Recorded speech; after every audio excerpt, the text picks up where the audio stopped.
If you ever wonder where time goes to rest, where the ticking of the clock seems to fade into the background, and the world slows to a gentle exhale, look no further than Madagascar, a place that feels like the edge of the map, where the ordinary rules of time simply don't apply. This isn't just an island, it's a living museum, a place where evolution improvised and time forgot to hurry. Here, nature writes its own script and every corner reveals a new surprise. I arrived in Antananarivo, the capital, and felt like I'd stepped into a different era, 70s cars, colonial buildings, and an air thick with stories. The city pulses with a rhythm that's both nostalgic and alive, as if the past and present are in no rush to part ways. Madagascar doesn't care about your plans or your schedule. Here, the concept of mora mora, slowly, slowly, is a law of nature. Life unfolds at its own pace, and the people embrace it with a smile. I quickly learned that rushing is pointless.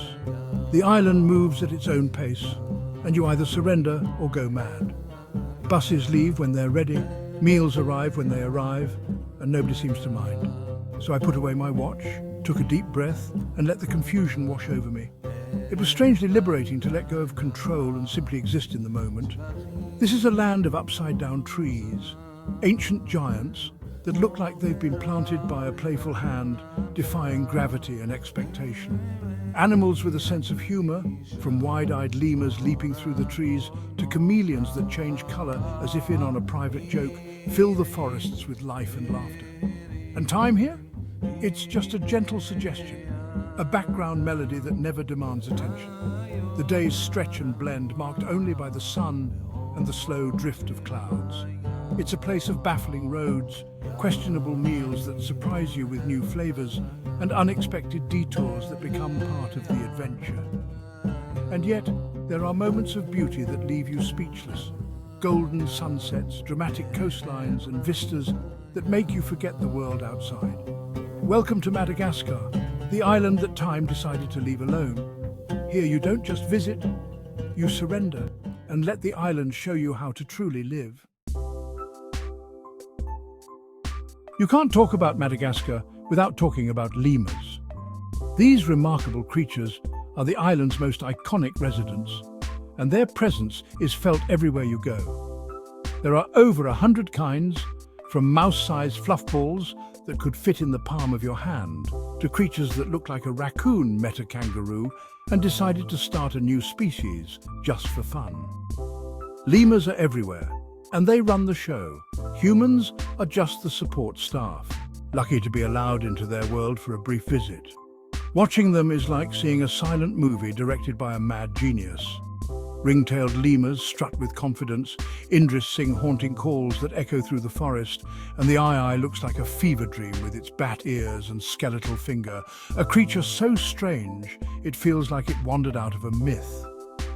I spent a morning with sifficas, famous for their sideways dancing leaps, a ballet of pure joy and energy, as if gravity is just a suggestion. It's impossible to watch a dancing lemur and stay in a bad mood. Their playful moves are contagious and you can't help but smile. But don't be fooled by their cuteness. They're clever, organized, and deeply suspicious of outsiders.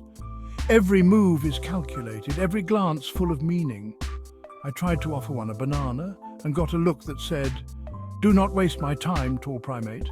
It was clear who was in charge of that exchange.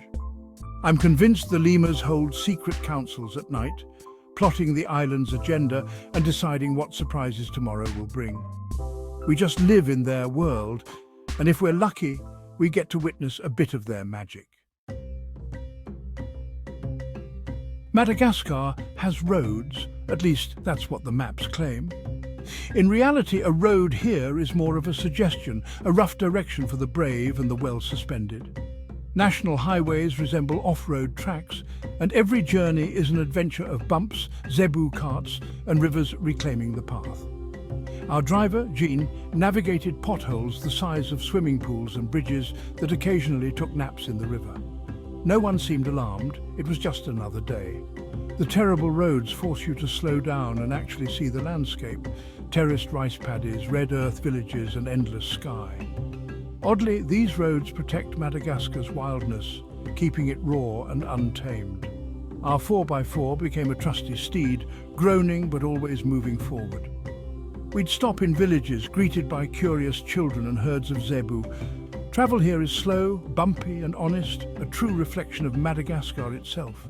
The journey is the destination. If lemurs are Madagascar's soul, baobab trees are its ancient, bewildered heart.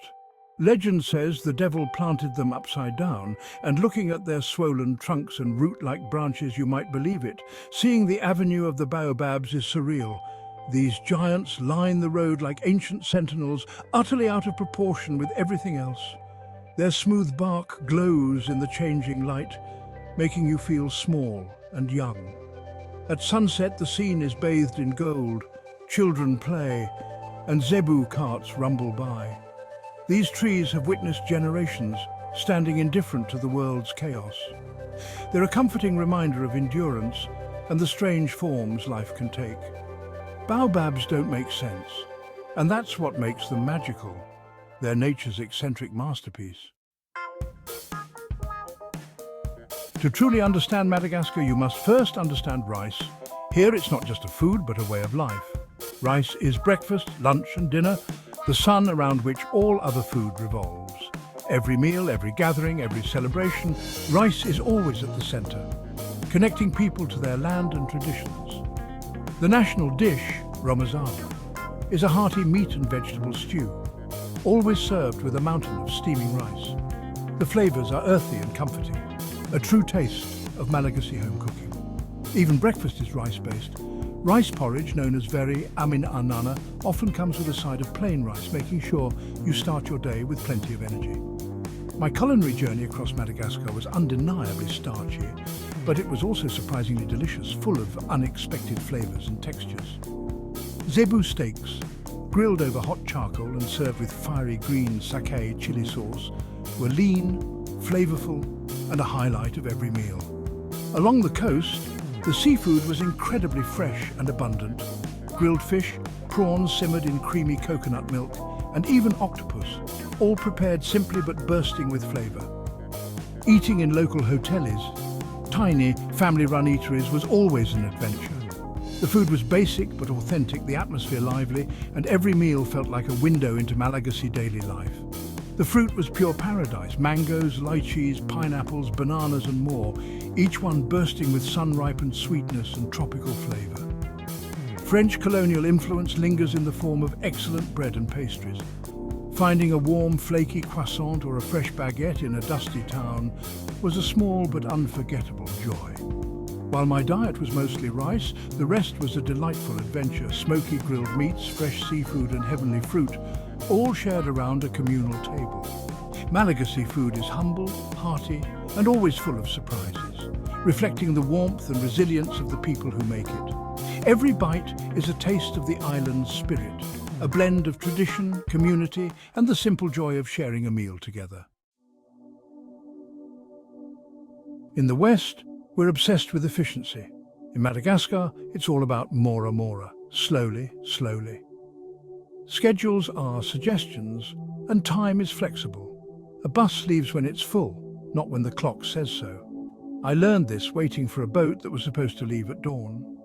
Hours later, the captain finally appeared, had breakfast, and chatted with friends before we set off. At first, I was impatient, but the locals waited calmly, enjoying the moment. Mora mora isn't laziness. It's about connection, presence, and accepting that not everything can be rushed.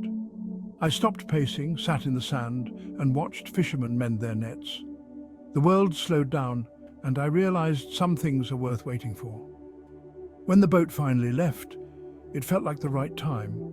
Madagascar taught me patience, and that sometimes the journey is more important than the schedule. Here, time is measured in moments, not minutes, and that's a lesson worth taking home.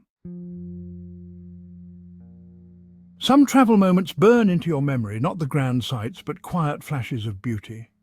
For me, it was a sunset on Madagascar's western coast, looking over the Mozambique Channel. After a long, dusty day, we sat on the sand as the sky transformed, gold, orange, pink and red, painting the sea in shimmering light. The silhouettes of pirogues stood out against the glowing sky, and the world seemed to pause. All frustrations melted away in that moment of pure magic. I didn't take a photo. Some moments are too perfect for a lens. As the sun disappeared, I felt peace and gratitude. It was a simple sunset, but on that beach it was extraordinary. This is why we travel, to find moments that make us feel truly alive. Guidebooks can't prepare you for the kindness of the Malagasy people. Despite hardship, I was met with warmth, dignity, and generosity everywhere I went. When our car broke down in the middle of nowhere, a stranger appeared, helped us in the hot sun, and refused any reward. This spirit was everywhere. A market woman giving me an extra mango, a family inviting me to share their meal, children greeting us with joy. Madagascar's greatest treasure is its people. Their resilience, community, and open hearts. They face daily challenges with grace and fortitude. The lemurs and baobabs are unforgettable, but it's the people who stay with you. They are the true soul of this island. Their kindness is a lesson in humanity. So, what's the verdict on Madagascar? It's a land of contradictions, frustrating, enchanting, chaotic, and rewarding. It will test your patience, then reward you with breathtaking beauty. Come with an open mind, a sense of humor, and leave your schedule behind. Embrace the chaos, surrender to Mora Mora, and you'll find an experience like no other. You'll see wildlife found nowhere else, walk through alien landscapes, and meet people whose kindness restores your faith in humanity. Madagascar is a fragile treasure. Visit responsibly, support local communities, and help protect its wonders. It's a reminder of our planet's wild, weird diversity. So go, get a little lost, and let the island's magic work on you. Thank you for joining me on this journey. Until the next adventure, safe travels wherever you go.